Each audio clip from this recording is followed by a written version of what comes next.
আসসালামু আলাইকুম লিসেনার্স। শুরু হয়ে গেল হরর ওয়ার্ল্ডে সবাইকে স্বাগতম। হ্যালো লিসেনার্স, আজকের পর্বে থাকছে দুইটা ঘটনা। প্রথম ঘটনাটি হচ্ছে শেওড়া গাছের পেতনি এবং দ্বিতীয় ঘটনাটি হচ্ছে কবরস্থানের ভয়ঙ্কর ঘটনা। যাই হোক দর্শক, আপনারা আমাদের পাশে থাকবেন এবং আমাদের যেহেতু নতুন চ্যানেল, আপনারা সাবস্ক্রাইব করে বেল আইকনটি প্রেস করে দিবেন। যখন আমি নতুন ঘটনা আপলোড দিব তখন আপনারা নোটিফিকেশনের মাধ্যমে জানতে পারবেন। যাই হোক লিসেনার্স, কথা না বাড়িয়ে সরাসরি ঘটনায় চলে যাই।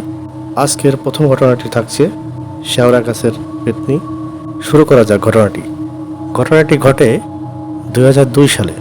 তখন আসলে গ্রামাঞ্চলে বিদ্যুৎ ছিল না।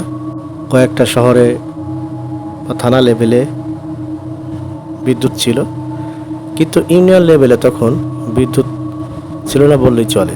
তখনকার একটা ঘটনা, তখনকার সময়ে 3 বন্ধু তারা একটা মেলায় যায়। মেলা থেকে ফিরতে ফিরতে প্রায় রাত 12টা বেজে যায়।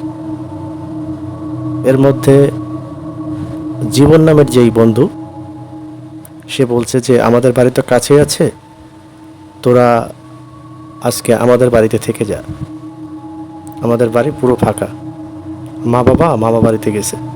আকাশ এবং সাগর অন্য দুজন বন্ধু, তারা কিছুক্ষণ চুপ করে থেকে বলল যে ঠিক আছে, আজকে তোদের বাড়িতেই থাকবো, তাহলে চল যাই তোদের বাড়ি। খাওয়া দাওয়ার কোনো ঝামেলা ছিল না, কারণ মেলা থেকে তারা ভরপুর পেট ভরে সব কিছু খেয়েছে। জীবনদের বাড়ি মেলা থেকে প্রায় 1 কিলোমিটার দূরে, তাই আকাশ ও সাগর অপর দুই বন্ধু তারা রাজি হয়ে গেল। তারপরে জীবনদের বাড়িতে তারা যাওয়ার জন্য প্রস্তুত হলো। এখানে পাকা রাস্তা, কিছুটা ইটের রাস্তাও আছে আর কিছুটা কাঁচা রাস্তাও আছে। কোনো সমস্যা হয়নি, যেহেতু তাদের হাতে টর্চ লাইট ছিল। তারপরে তারা জীবনদের বাড়িতে যায়। এদিকে সাগরদের বাড়ি জীবনদের বাড়ি থেকে প্রায় 1/2 কিলোমিটার দূরে ছিল। সাগরদের বাড়িতে কিন্তু আশেপাশে অনেক বাঁশঝাড় জঙ্গলে পরিপূর্ণ ছিল, মানে ভয়ের একটা জগৎ যাকে বলে। ওদের জঙ্গলে কিন্তু অনেকেই অনেক কিছু দেখছে। এগুলো অনেক কাহিনী আছে, অন্য একদিন বলবো। যাক, এগুলো জীবনকে এবং আকাশকে গল্প শোনাতো। তারপরে জীবন কিন্তু খুব সাহসী ছিল, এগুলো বিশ্বাস করতো না। জীবনদের বাড়িতে এসে এগুলোই সাগর জীবনকে এবং আকাশকে বলছে। আর আকাশদের বাড়ি সাগরদের বাড়ি থেকে আরও 1 কিলোমিটার দূরে। যাই হোক, এখন মূল ঘটনায় আসি। জীবন খুব সাহসী ছিল, তারা এখন ঘুমের প্রস্তুতি নিচ্ছে। জীবনকে সাগর বলল, দোস্ত তোর তো অনেক সাহস, তাহলে আমাদের বাঁশবাগানে, আমাদের জঙ্গলে অনেক বাঁশঝাড়, শেওড়া গাছ, কাপ গাছ এবং বাগানের মাঝে একটা বকুল ফুলের গাছ আছে। সেই বকুল ফুলের গাছ তুই দেখেছিস তাই না? জীবন বলল, হ্যাঁ আমি তো দেখেছি, অনেক বড় বকুল ফুল গাছ, যা এই উপজেলার ভিতরে এত বড় বকুল ফুল গাছ নেই। আকাশও বলল, হ্যাঁ তোদের বকুল ফুল গাছটা অনেক বড়, সারা গ্রামের লোকজন বকুল ফুল গাছ থেকে ফুল সংগ্রহ করে। পাড়া মহল্লার যত বাচ্চা কাচ্চা পোলাপান আছে, তারা সকালে বা ভোরে বকুল ফুল গাছ থেকে ফুল সংগ্রহ করে বা নিচে মাটিতে যেগুলো পড়ে থাকে সেগুলো তারা সংগ্রহ করে মালা তৈরি করে বাজারে বিক্রি করে।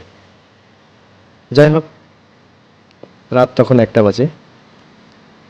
তারা মেলা থেকে কিছু খাবার নিয়ে আসছিল, ওগুলো খাওয়ার পরে শোয়ার পরিকল্পনা করে। এদিকে জীবনের রুমটা ছিল বেশ বড়, বড় একটা খাট ছিল, খাটে অনায়াসে 3 জনে শোয়া যায়। এর মাঝে সাগরের সাথে জীবনের কথা কাটাকাটি হয়, তাদের জঙ্গলে যাওয়ার কথা নিয়ে আর কি রেশ ধরে। ওটা মানে এক পর্যায়ে কথা কাটাকাটি হওয়ার পরে জীবনকে সাগর বলে যে তুই যদি পারিস তাহলে এখন আমাদের বাগান থেকে ওই বকুল ফুল গাছ থেকে ফুল আনে দেখা, কারণ তুই তো অনেক সাহসী, তুই বলে পারবি। এক কথা দুই কথায় সাগরও বলে যে দোস্ত যদি পারো তাহলে ওকে দেখিয়ে দাও। শুধু তাই না, সাগর জীবনকে বলে যদি তুমি বকুল ফুল আনতে পারো, তাহলে 500 টাকা বাজি, তুমি কালকে যা যা খেতে চাইবা আমি সেগুলোই খাওয়াবো মেলা থেকে। জীবনের কথা শুনে রাজি হয়ে যায়। তো জীবন বলে যে আমি টর্চ লাইটটা নিয়ে যাব। তখন সাগর বলে না, টর্চ লাইট নেওয়া যাবে না। তারপরও জীবন মেলা থেকে একটা গ্যাস লাইটার কিনছিল আর কি। গ্যাস লাইটারটা হচ্ছে এমন সিস্টেমের, ওটা গ্যাস লাইটও জ্বলে, পাশাপাশি ছোট্ট একটা টর্চ লাইট থাকে তার সাথে, নীল কালারের আলো হয়। ওটা অনেক আগে পাওয়া যায়, তো আমরাও দেখছি। ওটা নিয়ে যাই চুপি চুপি আর কি, তাকে না জানিয়ে।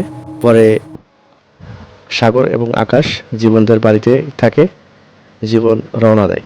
জীবন রাস্তা দিয়ে না যেয়ে বাড়ির ভিতর দিয়ে যাচ্ছে, কারণ কয়েকটা বাড়ি, প্রায় 8টা 10টা বাড়ি পার হলেই ওদের জঙ্গল। জীবন ঠিক বাড়ির মধ্য দিয়ে যাচ্ছে। বাড়ির মধ্য দিয়ে আগে রাস্তা থাকতো, এক বাড়ি থেকে অন্য বাড়ি যাওয়া যেত, এখন তো আলাদা আলাদা হয়ে গেছে। তা লিসেনার্স, গল্পের মাঝে বলি, এরকম যাদের ঘটনা আছে আপনাদের সাথে ঘটে যাওয়া ভয়ানক ঘটনা, বা আপনাদের রিলেটিভ বা আপনাদের ফ্রেন্ডের সাথে ঘটনাগুলো, হতে পারে আপনার কাছের আত্মীয় বা বন্ধু বান্ধব, বা জিন কেন্দ্রিক ঘটনা, ভৌতিক ঘটনা আছে, তারা আমাদেরকে ঘটনা পাঠাতে পারেন এবং আমাদেরকে মেইল করতে পারেন। আমাদের হোয়াটসঅ্যাপ নাম্বার দেওয়া আছে, হোয়াটসঅ্যাপেও আপনারা ঘটনা পাঠাতে পারেন। আপনারা ডিসক্রিপশন বক্সে সব কিছু পেয়ে যাবেন। লিসেনার্স, তাহলে বাকি ঘটনায় চলে যাই। জীবন বাড়ি দিয়ে এক বাড়ি থেকে আরেক বাড়ি, আরেক বাড়ি থেকে আরেক বাড়ি, এভাবে করতে করতে জঙ্গলের সামনে পৌঁছে গেল। জঙ্গল বা বাগান বলেন, যেটাই বলেন, সে বাগানের সামনে পৌঁছে গেল। বাগানটা বেশ বড় ছিল, প্রায় 500 মিটার হবে, 500 মিটার লম্বা, 500 মিটার চড়া, এমনই হবে। অনেক বড় বাগান, অনেক বাঁশঝাড় ছিল, প্লাস শসা গাব গাছ ছিল, শেওড়া গাছ, বকুল ফুল গাছ ছিল, পিস ফল গাছ, এগুলোও ছিল। বেশ কিছু ফলের গাছও ছিল, আরও অন্য অন্য পরগাছা উদ্ভিদ, এগুলোও ছিল। যাক, যাওয়ার পর জীবন তখন টর্চ লাইটের আলো জ্বালায়। টর্চ লাইটের আলো জ্বালানোর পরে ওটা রাস্তা, বাগানের রাস্তা আছে দুই পাশ দিয়ে। এখন এক পাশে আছে হচ্ছে কবরস্থান। কবরস্থান বলতে সাগরের দাদা দাদির কবর ছিল, ওই কবরের পাশ দিয়ে একটা রাস্তা আছে। আর আরেকটা রাস্তা আছে একটু সামনে এগিয়ে যেয়ে, একটা খালের সামনে দিয়ে একটা রাস্তা, ওই রাস্তা। জীবন চিন্তা করলো যে আসলে কবরে তো ফেরেশতারা থাকে, এখানে কোনো ভয় নাই। তাই সে কবরের পাশের রাস্তা দিয়ে বাগানের ভিতরে ঢুকতে লাগে। আস্তে আস্তে কয়েক পা দেয়। আর এই বকুল ফুল গাছটা ছিল ঠিক বাগানের মাঝখানে। যেমন একটা পথ জীবনকে পাড়ি দিতে হবে বকুল ফুল আনতে হলে। যখন জীবন বাগানের রাস্তায় পা দেয়, তখন তার গা ঝিমঝিম করে ওঠে।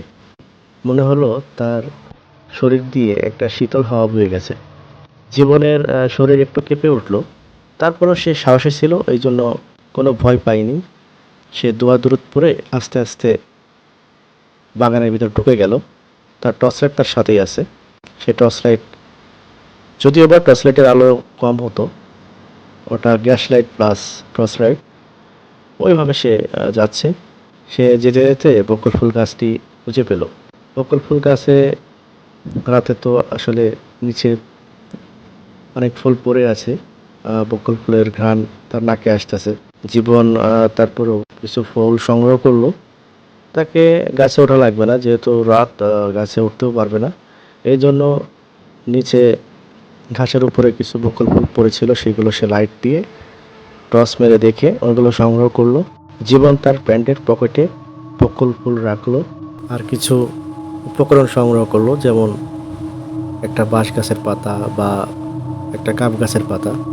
তাতে আকাশ এবং সাগর বিশ্বাস করে সত্যি সত্যি তাদের বাগানে গিয়েছিল এবং সে বাগান থেকেই এগুলো সংগ্রহ করে নিয়ে আসছে। জীবনের কাজ শেষ, এখন ফেরার পালা। জীবন ঘুরে পিছনের দিকে তাকায় তার রাস্তাতে যাওয়ার জন্য। ঠিক রাস্তার বিপরীত পাশেই ছিল ছোট্ট একটা খাল, 4-5টা গাব গাছ এবং 2টা শেওড়া গাছ। অবশ্য সাগর আগেই জীবনকে বলে দিয়েছিল যে ওই শেওড়া গাছে অনেকে অনেক কিছু দেখে ভয় পাইছে। তারপরেও জীবন সাহসী ছিল, সে দোয়া কালাম পড়তে পড়তে এগোনোর চেষ্টা করলো। এর মাঝেই শেওড়া গাছের দিক তার চোখ পড়ল। দুইটা শেওড়া গাছ ছিল 20 মিটার ডিস্টেন্স। জীবন শেওড়া গাছের দিকে তাকাতেই দেখে সাদা শাড়ি পরিহিত, অনেক লম্বা, চুলগুলো এলোমেলো একটা মহিলার অবয়ব। তার দিকে তাকিয়ে খিলখিল করে হেসে দিল। জীবন দেখেই এত ভয় পেল যা বলার মতো না। সে ওখান থেকে সরতেও পারছে না এবং নড়তেও পারছে না। জীবন সেই পেতনির দিকে তাকালো, দেখলো যে পেতনিটার চোখ একদম রক্তবর্ণ, চোখ দিয়ে যেন আগুন ছুটছে। জীবন ওটা দেখে আর সহ্য করতে পারলো না। পেতনিটা ওর দিকে তাকিয়ে খিলখিল করে হাসছে আর পেতনির হাতটা আস্তে আস্তে বাড়িয়ে দিচ্ছে। জীবন দেখলো পেতনির হাতটা আস্তে আস্তে লম্বা হচ্ছে। জীবন আল্লাহু আকবার বলে দোয়া কালাম পড়তে পড়তে জোরে দৌড় দিল। দৌড় দিয়ে সেই কবরস্থানের পাশের রাস্তা দিয়েই জোরে দৌড় দিয়ে একদম কোনো বাড়ির ভিতর দিয়ে না যেয়ে ডাইরেক্ট যে পাকা রাস্তা ছিল, পাকা রাস্তায় ল্যাম্পপোস্ট, লাইট এগুলো ছিল, রাস্তা দিয়ে সে দৌড় দিতে দিতে মানে সে দৌড়াচ্ছেই যে কতক্ষণ দৌড়াচ্ছে তার মনে নেই। তারপর সে যেভাবেই হোক, তার কাছে মনে হচ্ছে যে পিছনে কেউ তাকে তাড়া করছে, মানে সেই অবয়বটা তার পিছনেই আসছে। সে ওইভাবে বাড়িতে চলে আসে। বাড়িতে আসার পর ওই বকুল ফুল আর কিছু পাতা সেগুলো টেবিলের উপর রেখে তার বন্ধুদেরকে বলে, এই নে তোদের বকুল ফুল।